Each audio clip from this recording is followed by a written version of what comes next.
بھگوان کہتا ہے میں تمہارا قرضدار ہو جاؤں گا اگر تم نے کسی سے اچھی بات بھی کی تو، میرے بنائے ہوئے کسی ویکتی سے۔ یہ کہاں کا دھرم ہوا کہ ہم بولیں گے مٹاؤ، لگاؤ آگ اور چھیڑو اس طرح کے افسانے اور کہانیاں اور جمع کرو لوگوں کو اور ان میں اشتعال پھیلاؤ۔ یہ دیش دروہی ہم نہیں کہہ سکتے ہیں، ہم تو کہتے ہیں کہ یہ انسانیت کو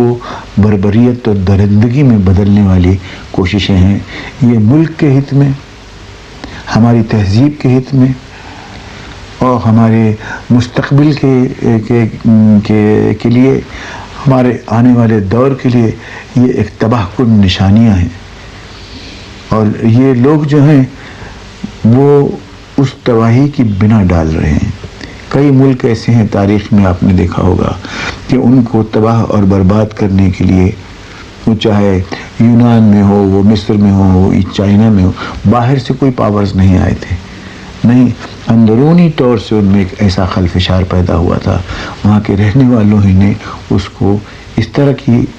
موومنٹس انجینئر کی کہ اس کو تباہ اور برباد کر دیا۔ اور وہ قرآن میں لکھا کہ تم ان کے اثرات اب بھی دیکھو گے، کیونکہ تمہارے دیکھنے کے لیے اور عبرت حاصل کرنے کے لیے ہم نے چھوڑ رکھے ہیں اب بھی زمین کے اوپر ایسی کچھ بوسیدہ عمارتیں جس میں سلطنتیں رہا کرتی تھی ایک زمانے میں، کہ آنے والی نسلیں جو ہیں ان کے لیے ہم کوئی اسی طرح کی ایک آثار قدیمہ اس ہندوستان کو بنا دیں گے، اپنے بچوں کو کیا ورثے میں دے کے جائیں گے۔